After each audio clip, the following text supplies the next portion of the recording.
the next FO spot, which is going out like 5 months later, doesn't work with my plans. Or you could take a logistics spot right now as a red patcher. What the hell do? They do convoys and port ops and beach ops and air terminal ops. Yeah, fine, I'll sign the dotted line. But as long as it complies with my plans of graduating and coming back to high school graduation. Well, that's what I wound up doing.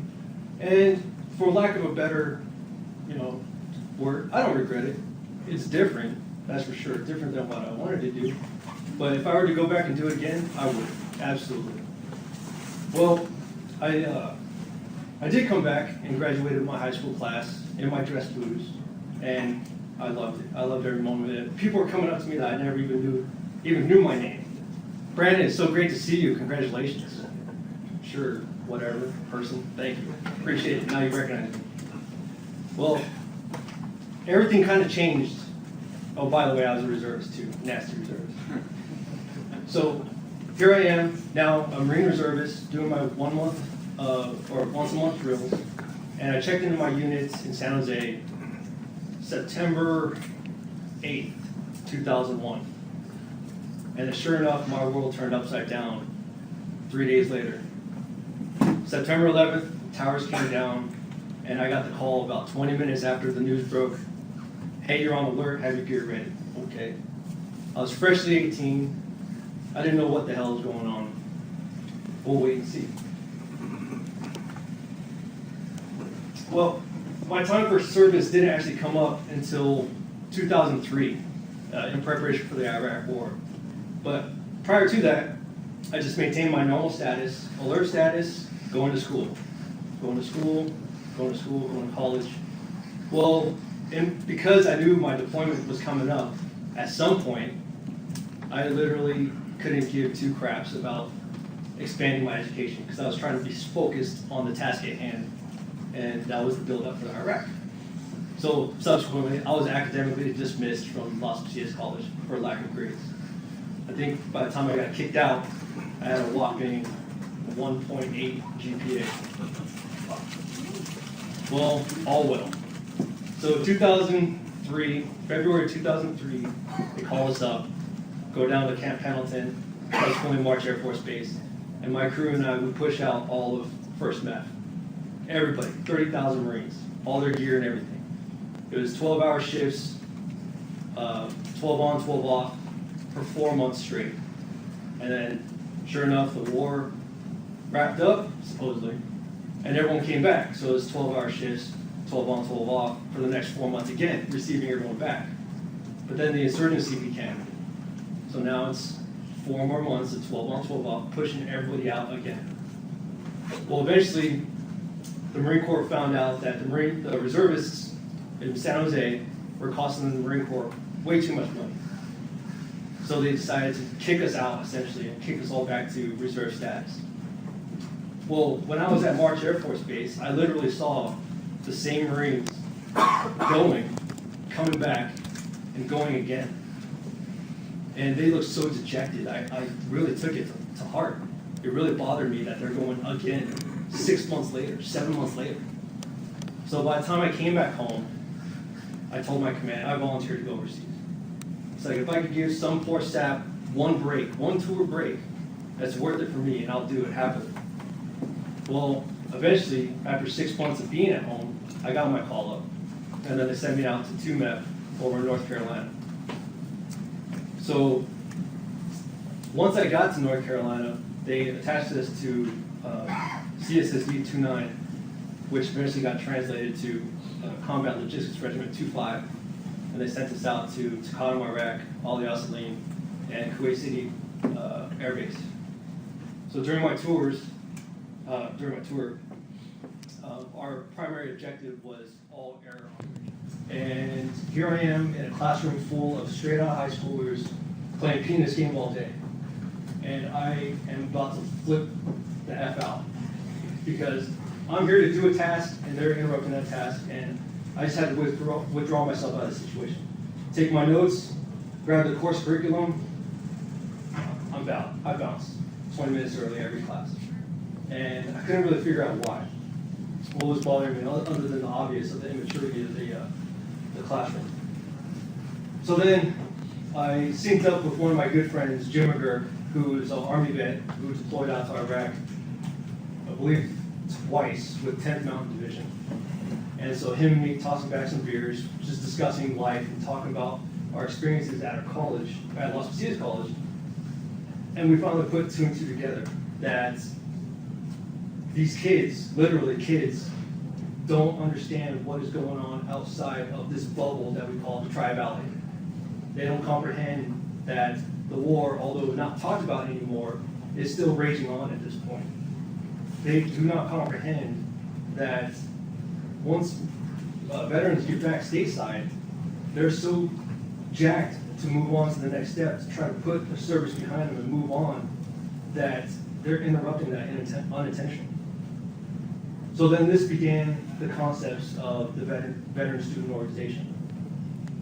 We figured that if we were able to give veterans in a community of one another, that we could rely on our experiences and individual experiences, but at the same time our collective difficulties and challenges, and then use each other as a crutch to move on to the next step. So that became the fruition, or the formulation of the Veteran Student Organization. On top of that, I also highly ingrained myself into the Civil Air Patrol, which, side note real fast, Civil Air Patrol is a junior military program that mentors kids from 12 to 20 years old, and the adults are the mentors of their growth and development as leaders. So you as a veteran are a big commodity to provide that leadership, the mentorship, the management, and the responsibility and discipline to the kids, and they love it. Most of them aspire to become veterans or military service members themselves. So, coming back to the topic at hand, the most important thing about the Veteran Student Organization and getting it off the ground was when we received faculty support. Once we got the backings of Todd Steffen, Mark Tart, Sylvia Rodriguez, we became more credible, and people started taking us more seriously on campus. So then as the meetings progressed, more and more vets would be showing up. This week we had 5, next week we had 7, next week we had 15. And the more vets that showed up, the more credibility that we as an organization got. We got the respect that veterans are coming back and they want to go to school. And it's a different breed of student, because it's not a simple transition from high school to junior college to college. It's high school, maybe some college, but now you got 4 years of active duty service, or 6 years of reserve duty status with 2 deployments. So now you have these older, wiser, in my opinion, students that are trying to focus more intently on their education than their peer students. So as we grew as an organization, we started getting more involved in social gatherings. I'm not sure if it still takes place, but for a number of years running, we were doing a chili cook-off, which takes place at the rodeo grounds off of 580. And then on top of that, when I was the president of the Veteran Student Organization, I held mandatory officer meetings off campus, but mandatory for officers, but all other members could participate. And it was usually at like the Sunshine Saloon in Pleasant Lake for a few rounds and tacos. So eventually came my graduation. So backtracking real fast, I started attending Las Positas College in 2001, and then I graduated in 2009. So my math isn't the greatest, but that's a long time. And 2 degrees later, I finally took off from here and off to San Jose State. At San Jose State, continued to pursue degrees in administration of justice, or justice studies as they call it down at SUSU. And I attempted also to form a veterans club, veteran student organization down there as well. We did have a good showing, but the difference between here and San Jose State was the faculty support.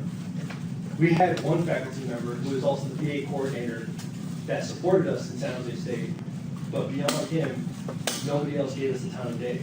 So unfortunately, the club just dissolved over time. And that's the difference. Here at Las Positas College, the support is there. The support will always be there. And for that reason, this program will never go away. So when I did graduate San Jose State, I got my degree in Justice Studies, and I got to walk the stage, and everything seemed to be going in a positive direction. Wanted to get that career in law enforcement, and sure enough, this was in 2011, right in the middle of the economic downturn. Literally nobody was hiring. So from the top of the state, in as far north as Petaluma to as far south as San Diego, I personally dropped 23 applications for employment at various law enforcement agencies. And whoever I did get in with, as far as backgrounds goes, I was outclassed almost immediately. Because for the 50 positions that one agency would be hiring, 5,000 people would apply for it. Or the smaller agencies, there'd be 3 spots. Participate in 1,000, gain knowledge, gain experience, gain network connections from this organization, and gain camaraderie. Do those required mandatory officer meetings like I used to do, and go out there and just enjoy the company of fellow veterans. And then secondly, contribute, give back to the program, give back to your community like I do through Civil Air Patrol or whatever other outlets that you have, whether it be the Junior Marines or Coast Guard Auxiliary or any other volunteer programs. Contribute back to your communities. And I can assure you that by doing so, it'll make everything worth the while. During my time of Civil Air Patrol, I've held I'm currently a major, and I've held various positions up into squadron commander. And during my tenure as a commander in Civil Air Patrol, I have sent kids off to the Air Force Academy, to Annapolis and West Point, and they've all since graduated their universities and are enjoying great careers being missileers or pilots. And I would never trade that for anything. So, in conclusion, you must maintain your goals, right? So for me, it was setting those short-term goals. Get that next class taken care of. Get that C or better, and get the hell out of here. As much as I love Las Positas, get the hell out of here. Get that 4-year degree. Got San Jose State. Get that C or better. Get the hell out of here. Move on to something better. Well, I regress a little bit by going to Target, but learn from it and move on. But most importantly, maintaining that long-term goal, maintain that marathon goal, to never look back, to keep striving forward, to never quit. Always push forward and obtain your dreams and goals. Now, lastly, this is also kind of a tough spot, but one of those cadets that I used to mentor in Civil Air Patrol came into the program when he was 12 years old and has since enlisted into the Air Force as of last year, or this year, as a 21-year-old airman. He was a go-getter. You couldn't give him a task that he wouldn't accomplish and then some. And that go-getter mentality is just exactly what emulates amongst military personnel. He strived for always something bigger. He didn't want to settle on simple security forces in the Air Force. He wanted to become a SEER instructor, and he did. He was in the middle of SEER training, and unfortunately, during his solo evolution of trying to go from point A to point B, SEER instructors found him in the field unresponsive. They attempted to resuscitate and transport to the hospital, and unfortunately his life was unable to be returned to his body. That gentleman, his name is Kenneth Sturgill, and he's a Livermore native. I'm not sure if the name resonates with anybody in the room, but his family, the Sturgills, Kenneth and Tammy, and their grandparents, Kathy Sturgill and Janice and William Beal, can't sing his praises enough. So with that, I dedicate my entire keynote speech to the memory of Kenneth Sturgill, and may you rest in peace. Thank you for your time.